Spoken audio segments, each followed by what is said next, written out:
Join అవుతున్నావు కూడా.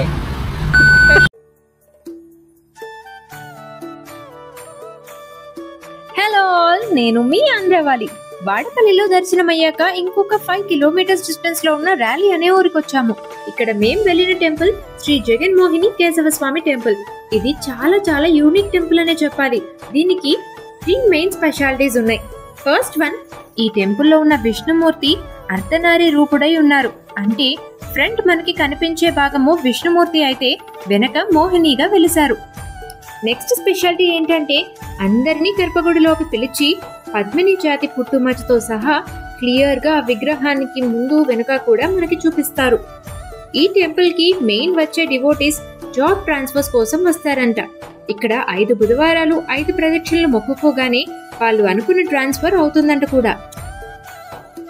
మీరు ఈ టెంపుల్ కి ఎప్పుడైనా వెళ్ళినా ఈ టెంపుల్ గురించి విని ఉన్నా నాకు కమెంట్స్ లో చెప్పండి. అలానే subscribe to our channel and click on bell icon. ముందు ఈ విగ్రహం వెనుక కథ చెప్తాను. క్షీరసాగర మథనం తర్వాత దేవతలు ఇంకా రాక్షసులు అమృతాన్ని పంచుకోవడం కోసం గొడవ పడుతూ ఉంటారు.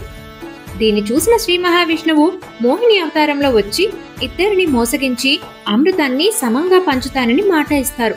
కానీ ప్రపంచ మంచి కోసం దేవతలకి అమృతాన్ని ఇచ్చి మోహిని అక్కడి నుంచి మాయమైపోతుంది.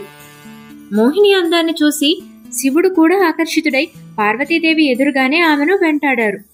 మోహిని పరిగెడుతూ ఉండగా ఆమె జడ నుండి ఒక పువ్వు రాలిపోయింది.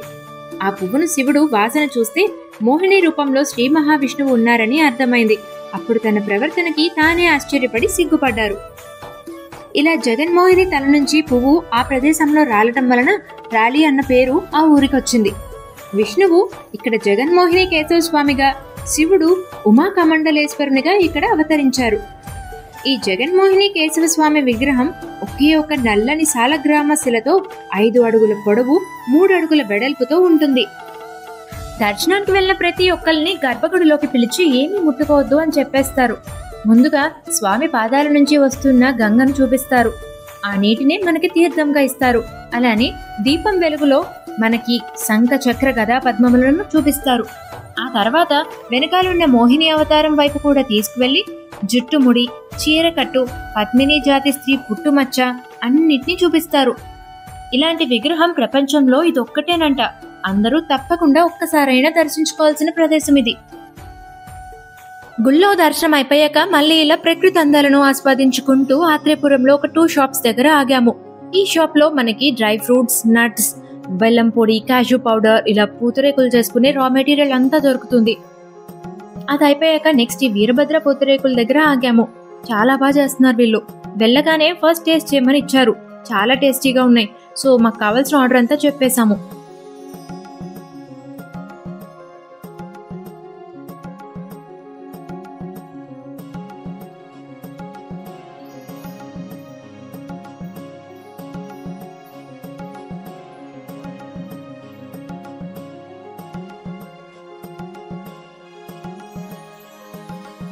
ఈలోపు ఈ చెల్లి నన్ను ట్రై చేయమని చాలా బలవంత పెట్టేసింది.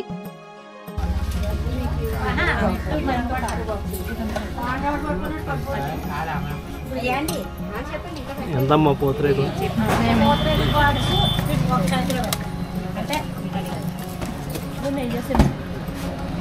ఈ డబ్బులు నాకు ఇచ్చే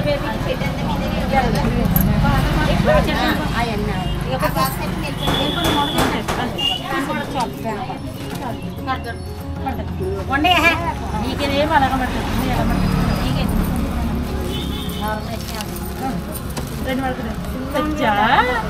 చూపించు. వచ్చేసింది, సూపర్ వచ్చింది, బయటకు వచ్చేసింది అంట. చూపించు, తీసుకోండి, చూపించండి దానికి. బాగా చేశానంటే చాలా బాగా చేశాను. చాలా మంది చూసాను. జాయిన్ అవుతున్నావు కూడా. ఇలా చేశా అనమాట. అది కూడా తినమని నాకే ఇచ్చేస్తుంది. ఇంకా వీళ్ళు షాప్ లోపలికి వెళ్ళి చూస్తే మామిడి తాండ్ర, veg and non veg pickles ఇలా చాలానే ఉన్నాయి.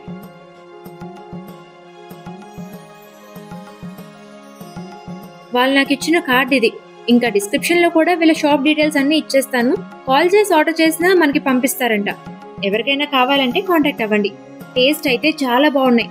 సో ఇలా పూతరేకులతో స్వీట్ గా ఎండ్ అయింది మా ట్రిప్. నెక్స్ట్ బ్లాగ్ కోసం subscribe and stay tune to Andhravaali by Soumya Naveen.